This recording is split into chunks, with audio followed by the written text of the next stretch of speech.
സഭയിൽ ഒരു ആഴ്ച പ്രാർത്ഥന ആരംഭിച്ചു. എനിക്കോ ജ്വരം, തലവേദന, ശരീരവേദന വളരെ കൂടുതലായിരുന്നു. പോകേണ്ടതില്ലെന്നൊരു ചിന്തയും വന്നിരുന്നു.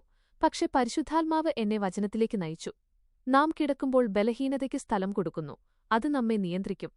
യേശുക്രിസ്തു ബലഹീനരോട് പറഞ്ഞതുപോലെ എഴുന്നേറ്റാൽ ദൈവം ബലപ്പെടുത്തുകയും സുഖപ്പെടുത്തുകയും ചെയ്യും എന്ന് അവൻ എനിക്ക് ഉണർത്തൽ നൽകി. അതിനാൽ ഞാൻ പുറപ്പെട്ടുപോയി. പ്രാർത്ഥനയ്ക്ക് പോകുന്ന വഴിയിൽ ഞാൻ ഒരു ഗുളിക കഴിച്ചു. ഭക്ഷണം കഴിക്കാത്തതിനാൽ തലചുറ്റലും വളരെ ക്ഷീണവുമുണ്ടായി.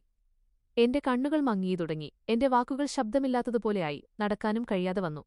ഇരുന്നിരുന്നതായ ഞാൻ അങ്ങനെ തന്നെ വീഴാൻ തുടങ്ങി. ഞാൻ വാഹനത്തിൽ നിന്നിറങ്ങുന്ന സമയത്ത് ഈ എല്ലാ സാഹചര്യങ്ങളുടെയും മധ്യേ വ്യക്തമായ ഒരു ശാന്തമായ സ്ഥലത്തുപോലെ എന്റെ ആത്മാവെന്നോട് പറഞ്ഞു, ഒരു മാസ വാങ്ങി കുടിക്ക്. 4-5 മൊത്തം കുടിച്ചതുമുതൽ എന്റെ കണ്ണുകൾ തുറന്നു. സംസാരിക്കാൻ ബലം കിട്ടി, എഴുന്നേറ്റ് നിൽക്കാൻ ബലം കിട്ടി, നടക്കാൻ ബലം കിട്ടി. ഞാൻ ആരാധനയിൽ പങ്കെടുത്തു. ആരാധനയിൽ ഇരുന്നിരുന്നുവെങ്കിലും അവൻ എഴുന്നേൽക്കൂ എന്നു പറഞ്ഞു. ഞാൻ എഴുന്നേറ്റു. പാട്ടുവേളയിൽ പാടൂ എന്നു പറഞ്ഞു. ഞാൻ പാടി. കൈയടിക്കൂ എന്നു പറഞ്ഞു. അവൻ ബലം നൽകി. ഞാൻ കൈയടിച്ചു.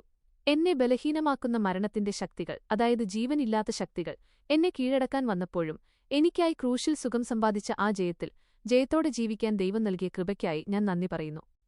ബൈബിളിൽ ഇതിന് സമാനമായ ഒരു സംഭവം 1 ശമൂവേൽ 14 യോനാഥാനും അവനോടൊപ്പമുള്ള യുവാവും ഫെലിസ്ത്യരുടെ ദേശത്തേക്ക് ചെന്നു യുദ്ധം ചെയ്തു. വൈകുന്നേരം വരെ ആരും ഒന്നും ഭക്ഷിക്കരുതെന്ന് സൗൽ സത്യം ചെയ്തിരുന്നതിനാൽ യുദ്ധത്തിനു പോയ ജനങ്ങൾ ബലഹീനരായിരുന്നു. അവർ മടങ്ങിവന്നപ്പോൾ വളരെ ക്ഷീണിതരായിരുന്നു. അപ്പോൾ വഴിയിൽ യോനാഥാൻ ഒരു തേൻചട്ടം കണ്ടു. അതിൽ നിന്ന് കുറച്ചെടുത്ത് വായിലിട്ടപ്പോൾ ഉടൻ അവന്റെ കണ്ണുകൾ തെളിഞ്ഞു. ഇത് കേട്ടപ്പോൾ സൗൽ യോനാഥാൻ കൊല്ലപ്പെടണം എന്നു പറഞ്ഞു. എന്നാൽ ജനങ്ങൾ, ഇത്ര വലിയ വിടുതൽ അവനിലൂടെ ഉണ്ടായിരിക്കുമ്പോൾ അവൻ കൊല്ലപ്പെടരുത് എന്നു പറഞ്ഞു. തേന്റെ മാധുര്യം യോനാഥാനു ബലം നൽകി. അവന്റെ കണ്ണുകൾ തെളിഞ്ഞു.